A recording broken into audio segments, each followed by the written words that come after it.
Hello, everybody. We're back again with the Fooly Cooley 2 Premiere Countdown Pillows Discography Podcast, Deluxe, Extra Deluxe, Hospitality, Reloaded, and Knuckles, a la mode, Super Alpha 2, Electric Boogaloo, A Tale of Memories, with Trail Mix featuring Dante from the Devil May Cry series in Technicolor but also grayscale, in a baby carriage, rodeo style, filled to the brim with live spiders, now with better sound, at night, and 6 milligrams of nicotine, monitored 24/7 by the police, featuring Ludacris with all natural ingredients, locally harvested and partially hydrogenated. Moondust. And today we're snorting some Moondust. I wish folks. it was angel dust at this point. Snorting some. We're gonna need some angel dust at the end of this shit. Here we go. Yeah. Moondust. Yeah. Specifically Leliel. We're going full fourth dimensional being on that angel dust. All right. Well, let's talk about. Let's jump right in, shall we? All right. Yeah, we're gonna. I talked about this before on Wake Up, Wake Up, Wake Up. I think there was a better breakdown there, so I'm not gonna break down this album, but we are gonna start off with a clean slate, because it's Clean Slate Revolution. But What? That's what it is. Segue. Yep. Yeah. It's like a directionless. Fuck. It's a directionless album opener. You know. Hey, not all who seem lost. I mean, not all who wander are. You know what I mean. I think the pillows, being the lost men, are lost. I think that's what this clean slate is. I think we're being lost. I mean, there was a nice grit to the vocals, but besides, Yeah, it's like there were little strums in the background I could enjoy, but that was about it. Yeah, it was like Ghost of Paul McCartney. Just clean slate. It's clean slate. You didn't saying put to much the on that audience, slate. yeah. It's like, Yeah. hey, we're starting fresh. This is the effect of pickled ginger, but if it didn't have any taste at all. So you just lose all sense of taste for a moment, and then you just taste saliva. That's all that this is. Yeah. Yeah. I'm sorry. I just. There's gonna be a lot of apology. This is gonna be very apologetic. I'm gonna not go off because this album doesn't viscerally make me hateful. It's just what is even the pillows anymore? Now I will say. Yeah. The next song. Yeah. Has the name. Yeah. Break a Time Machine. Yeah. Which is a great name for a song. It is a good name. It is. But, and I hope one of you will describe to the audience what I'm about to do. What? But the drums in Break a Time Machine just painted the image of the drummer hunched over the kit, beyond cramped, cubicle style, just... Shep's my shoulders God. are coming they're trying to reach his ears. They're on a quest to his ears, and his hands are folded over each other to do it. Yeah. It's like he has no space. Like he's a T-Rex playing the drums in a small cubicle who has scoliosis. The T-Rex has scoliosis, not the cubicle. He is an adult fly at the end of its lifespan, squished into something the size of a grain of rice, trying to play the drums. All right. Yeah, I feel it. Good. Yeah. I mean, the song goes. I just don't think it goes very fast. Yeah. I liked the guitars on this one, but I half think that my because I can kind of remember them, but I half think that the reason that note existed, the reason that thought was in my head, was because I was so amped for the name of the song. I was just yes. Good. Break a Good Time name. Machine. Come Let's on. go. Show me what Break a Time Show Machine me sounds potato like. salad. I was shown no potato salad. No. There was sand in the potato salad. Okay, Tokai no Alice creeps me out because it feels like they're truly ripping off themselves.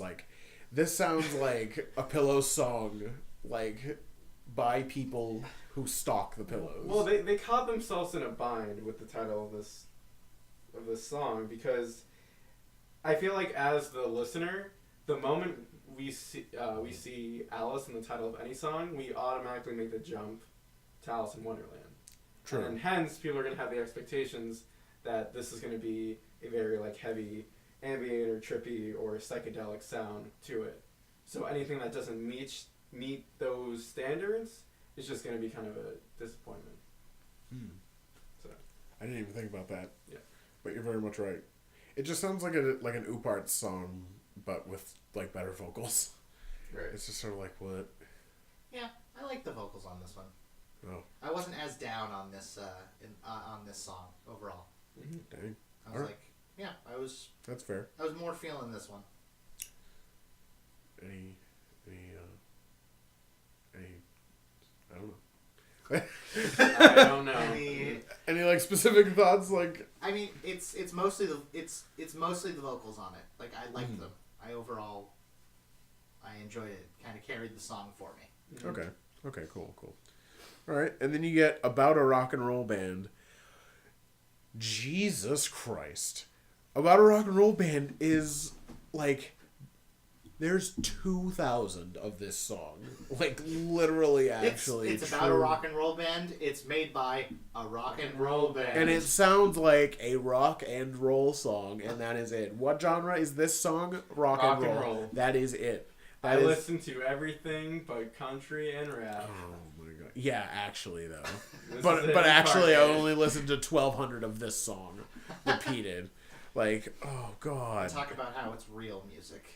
Yeah, exactly. This is my jam. Right. Me, Jeremy, redact here. Oh my god. Yeah, that is a thing that two people could possibly get. Like. Yep. Yeah. So, fuck you, listeners out there in podcast land. Oh god. All right. Well, all right. What about Prairie Rider? Let's just move on before I.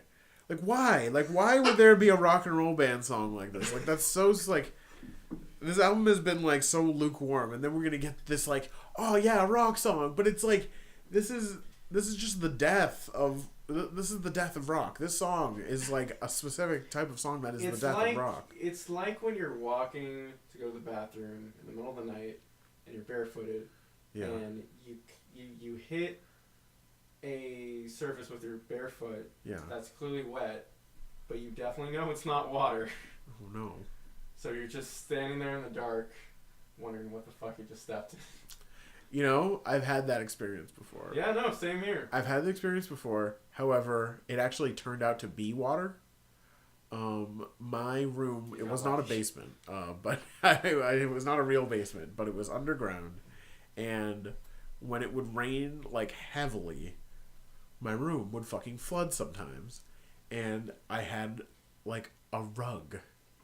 Or like a carpet. So we had to, like, take everything out of my room and literally re-rug the whole room. It was ridiculous.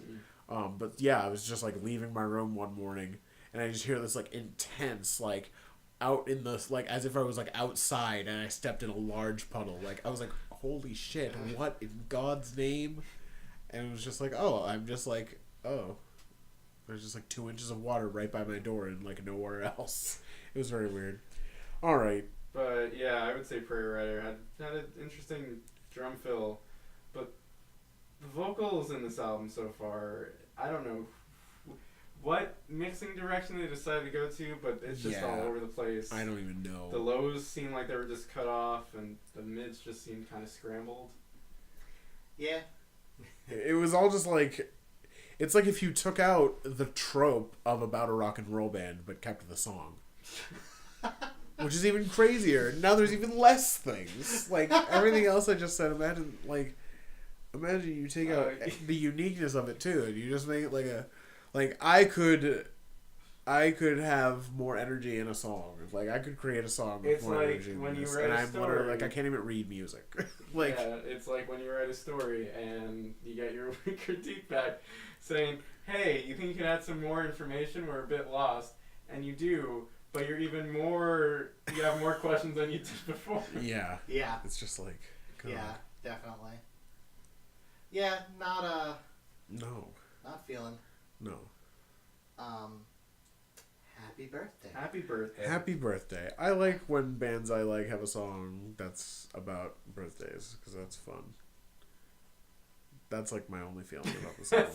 Like it's not my only feeling. It's just like I just like the solo like wasn't much of anything either. But they're like it sounded like it could have used one. Like it could have been a cool moment for it, but it just didn't. But there's not even like it just doesn't even like. What am I trying to say? I know what you're trying to say. If you what? got this for your birthday, this would be like, thanks, Oh yeah, so great. And then you ask, did it come with a receipt? Yeah, exactly. If someone got me this for my birthday, I would re-gift this shit. I would be like, God. I will say I liked the spacey filter on the vocals that was there for a little bit. Yeah. And also, so you know how there was like, I forget what album it was, but we were talking about how we'd like to have the instrumentation when it's different, like brought up a little bit. Yeah. But then the Pillows decided to put all of that volume in that weird kitchen sink ass song that's just like a bunch of like fucking jug band noises basically going is what it felt like. Yeah. This is an example of a song where like there is one element near the beginning. There are strings. They are so fucking quiet. There were strings? Exactly. What? Exactly. They're there for a hot 2 bars. Like, and then and they're so quiet. And that is the example, like, just to fully clarify to the listeners, like, that is the stuff that makes me want, like, that's what I would like to be turned up in the mix of a given thing. It's not like, let's cram all the weird effects into a single song. It's just like, someone in the production process had to make the decision that there would be strings in this song. So when there are strings in the song, how about you turn them up and make them part of the song instead of this like thing that you can take your fine like archaeology brush and dust away the upper layers of the song until you reveal the teensy tiny violas underneath. So underneath like the sedimentary rock that you like chip through. Yeah. But the violas are still being played somehow. Yeah. Good. Somehow, and like, there's a lot of limestone down there. I don't know how they're gonna be. Anyway. Hold on. I need to call into question what you just said. What does limestone specifically have to do with it? Don't you know that limestone just does not resonate well? Like, sound just does not interact well with limestone. I did not know that. Yeah. So they're playing with bad acoustics. I now understand it. Mm-hmm. And then you get trapped down there in the lime mines, and then you can't get out because no one can hear you. Oh. So you have to chisel your way out by playing your small viola because there's a little metal tip on the end of your bow. Yes, of course. Yeah. But you didn't get out in time, and that's why the archaeologists found you. Did you just describe, like, early drafts of Gurren Lagann, even though I never watched that show? Anemone. It's the new track. Friends like these. Yeah. Who needs anemones? There's no translation. There's no translation for anemone, which I think is shit because if it was there, maybe the song would like matter at all. But it's literally just Pillows Ballad again. But this time, it's on an even worse album than ever before. And it's just like... I think the only redeeming thing about the song is that it pairs well with Happy Birthday. Like, structurally wise, it just pairs nice. And this was the downfall of this album. This was the turning point. Yep. This was the final nail in the coffin, and you're still alive in that coffin. Oh no. Banging to get out. Yeah. But there's so much limestone around but you there, that no nobody one can hear you! Exactly. Oh god. So you've got to play your tiny viola to try and get out of the coffin that you're stuck in. That's the experience of listening to this album. Okay, hold on though. Yeah. We didn't use anything so terrible and descriptive for Horn Again or Ooparts, so that can't be the full experience of... Well, we're not there yet. We got a couple more tracks. True. We got Song for You. Also another extremely tropey, safe-ass song. That's exactly the same thing as everything else we've heard so far. Yes. Like, it's just like one after another one and another one. The one... Another. Yeah. The song... What was the song earlier that you said was... was it Alice that you said felt like them ripping off themselves? Yeah. Yes. So Song for You is one where I just literally, it's like there's this song is an unholy, like, legion creature that has eaten a bunch of other Pillow songs, and you can see them, like, you can see their faces in its skin, like, trying to get out. Like, that's what it felt just like. Devilman! Yeah. Oh, no. Spoilers for Devilman. But, like, that's what the sensation of feeling this was just like. I feel like there are other complete Pillow songs that already exist that have been consumed by this song and have more distinct identities and are attempting to get out. You know, when you it. think about it, this was one that got cut on the cutting room floor, and we're like, you know what, we'll go back to that another time. Flash over to now. It's like, hey, we need a filler song. Yeah. Remember that one that we dropped? Yeah, you know, we can just quickly record that. Easy peasy, lemon squeezy, hope to die, and say, don't eat me. It sounds like it gives you this vibe of like it's just like a very obvious choice. You know what I mean? Like if you look at the lyrics, like it doesn't even like sound good to like hear him like say the lyrics. It just sounds like bad. And then when you read it, you're like, this poem would get like a B+ in a college writing class. Like it's just like it's not good. Like there's nothing about this that like matters. It like addresses this weird you. Like who is this you? Like it doesn't sound like any kind of like Pillows trope of who's being addressed of the songs. It's just not good. Yeah.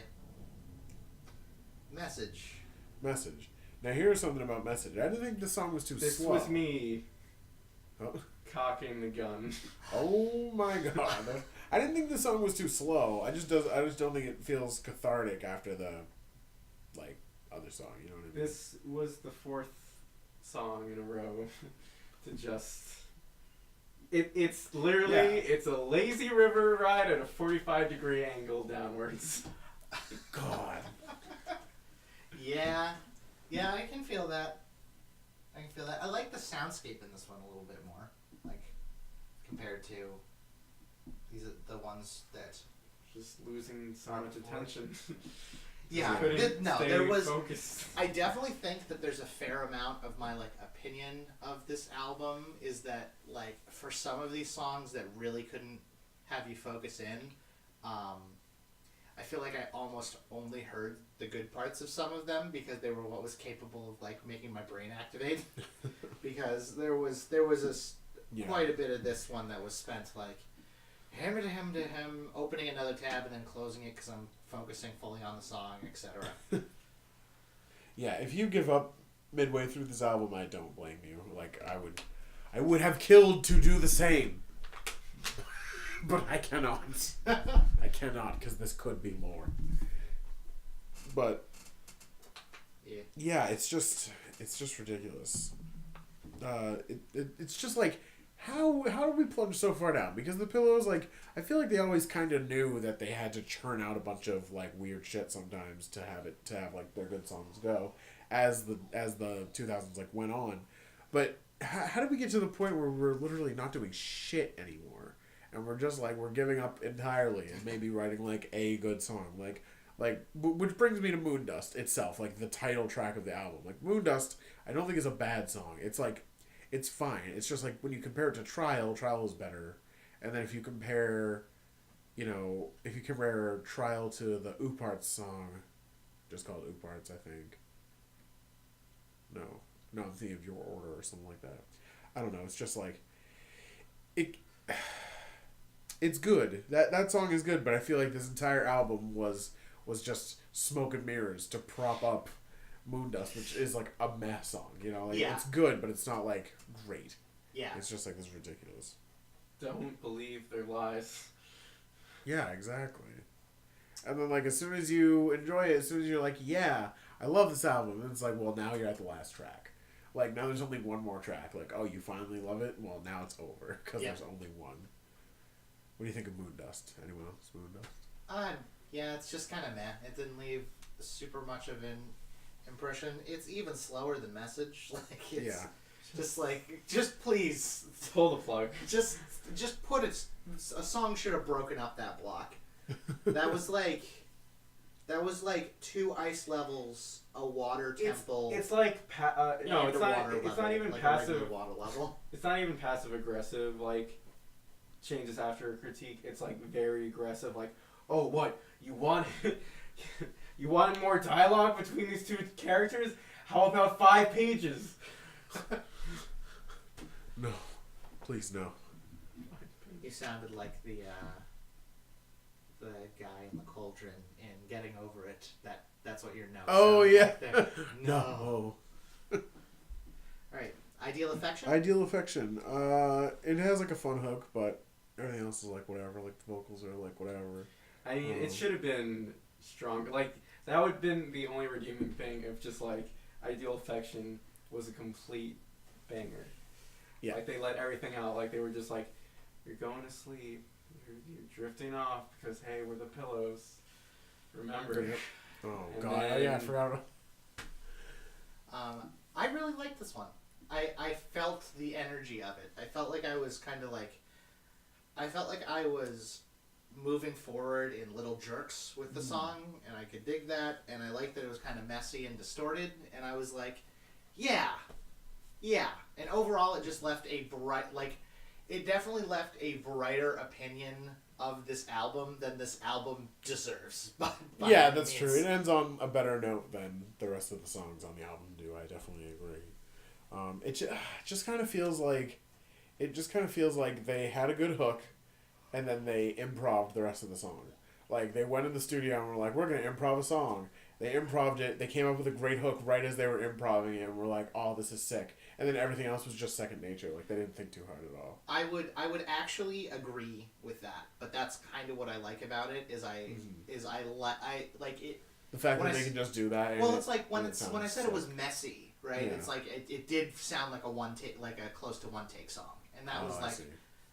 or like closer to that, and I like that because it feels like a lot of the slower songs are overwrought and in all of it, and so like them just going like I don't know, fuck it, we're gonna play some goddamn music. We're gonna hit the record button And hope and for the play best. some music, and, Yeah. and then you don't like.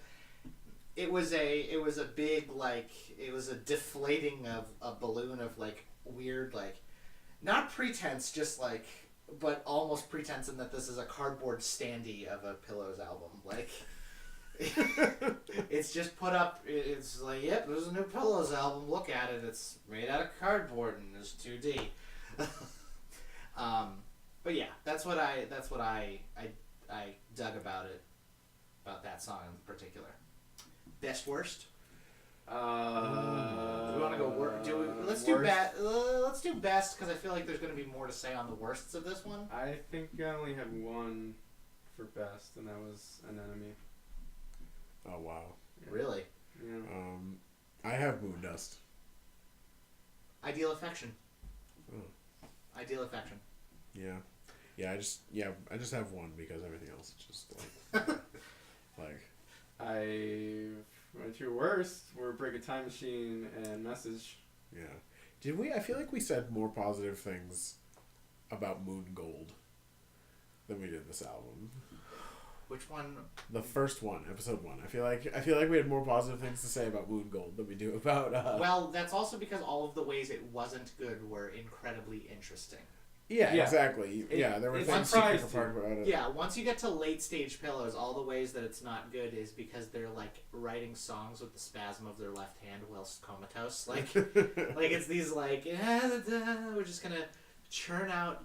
But like in the beginning, they were like trying to figure out what they were doing. Yeah. And there was all this Yeah. stuff that's like interesting in relation to kind of the peak Pillows period that a lot of people know and everything. Whereas this one's just. Yeah. It's Just like- definitely just like this latter is day rock du jour, like this is dust. This is literally moon dust. Yeah. They already found the moon gold, fuck. and this is what has passed through the sifter, Of time. their little Yeah. gold sifter on the moon. This is the dust that is returned back down to the ground. But then after they'd already been back to Earth, they were like, shit, we need another fucking album. And they got in their goddamn spaceship, went up onto the moon, and then took a little bag. And they put the Moondust that they had sifted the gold out of in the bag and plopped it down in front of the producer, and were like, make that There you go. into a CD. And they're like, oh shit, it's from the moon. I remember that. And they're like, yep, we remember. Yeah.